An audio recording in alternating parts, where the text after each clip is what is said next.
Terrifying winter horror stories, true events that will haunt you. Did you know that a simple winter getaway can turn into a real-life nightmare? Some experiences are so terrifying that they stay with you forever. Make sure to watch till the end, because what you're about to hear will send shivers down your spine. My family owns a small vacation home in Colorado, a place meant for peaceful retreats and skiing trips. But one winter when I was just 8, something happened that still haunts me. My brother Josh and I were playing outside in the middle of a blizzard, setting up forts for a snowball fight. On a neighboring property, Josh ran off to set up his fort and was supposed to blow his whistle when he was ready. I waited and waited, but no whistle came. I figured maybe I just didn't hear it, so I made my way toward his fort. The wind howled as I trudged through the thick snow, but when I arrived, Josh wasn't there.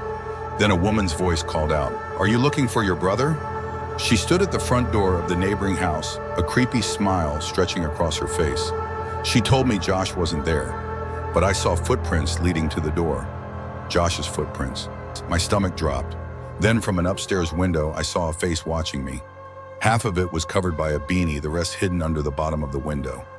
My heart pounded. "Come inside, get out of the cold," she said, waving me in. Something felt horribly wrong. I screamed Josh's name at the top of my lungs. The woman's smile vanished. She didn't expect me to do that. Then I heard heavy footsteps inside, coming down the stairs. Panic surged through me, and I ran as fast as I could back through the snow, toward home. As I reached our driveway, my dad was there, with Josh. My brother looked terrified. He had the same story. When my dad stormed over to the house, the front door was locked. The neighbors later told us no one was supposed to be there. The police were called, but the house was empty when they arrived. Whoever they were, they vanished. And to this day, I thank God that I didn't step inside. But that's not the only terrifying winter story I have. Years later, as a college senior, my friends and I planned a skiing trip to Vermont. The mountain was massive, and we spent 2 full days skiing down its trails. On the second day, just an hour before the lifts closed, we met 2 girls, Taylor and Devin. They were breathtakingly beautiful, too perfect, almost unnatural. They claimed they were bored and wanted to ski with people their age. Something about them felt strange, but we shrugged it off. When they pulled out a bottle and teased us for drinking something as mild as Fireball, we all took a sip of their mysterious drink. That's when things started to blur.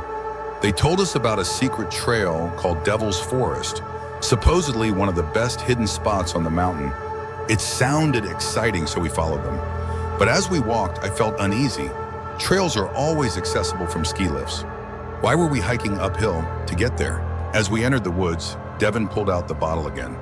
One by one, my friends took another sip. When it got to me, I only pretended to drink. Something in my gut told me not to. And then, things took a horrifying turn. Minutes after we started skiing down the so-called trail, my friend Ryland suddenly collapsed. Then Amir.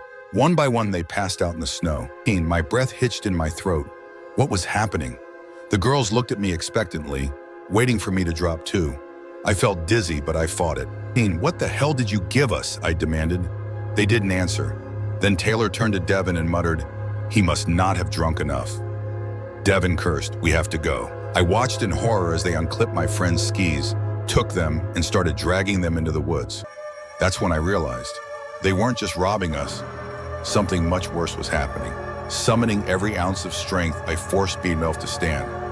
My head was spinning, but I staggered after them, hiding behind the trees. As I peeked around the corner, my blood ran cold. And there was a van parked in the distance. Its side door slid open and 4 large men stepped out. The girls motioned toward them. One of the men turned and locked eyes with me. I bolted. I don't know if they chased me. I didn't stop to find out. When I reached my unconscious friends, I frantically shook them awake. Jaden was the first to stir. Together, we tried to wake Ryland and Amir.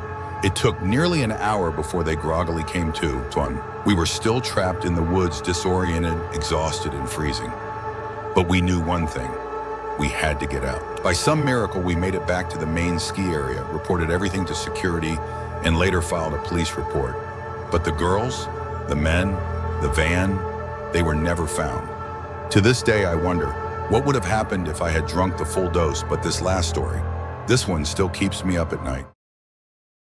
My friends and I had a tradition. Every winter, we'd walk onto a frozen lake a few towns over. It was always eerily quiet, the stillness almost dreamlike. But one night, that silence was broken. Across the lake, a dark figure moved. At first, we thought it was a bear, but as it got closer, something was wrong. It was walking too upright, dragging something behind it, then it stood up completely. It was a man, wearing a bear suit. Kyle whispered, "What the hell?" The man reached the ice and unzipped the costume, stepping out. He knelt down, pulled something out of the bag he was dragging, and started smashing it against the ice. That's when I realized he was trying to break through. We froze, watching in horror as he worked at the ice. Then he stopped and turned. "Hey," his voice echoed across the lake. We ran. We didn't stop until we were back at the car, hearts pounding, minds racing. To this day, we don't know what he was trying to sink. But a few months ago, I saw something on the news, an old missing persons case. A child disappeared near our area around the same time. Could it have been? We reported what we saw, but deep down, I don't think we'll ever get answers. So the next time you're out in the snow, remember, some places hold secrets better left untouched. If these stories sent chills down your spine, hit that like button, share your thoughts in the comments, and subscribe for more terrifying true stories. Stay safe out there.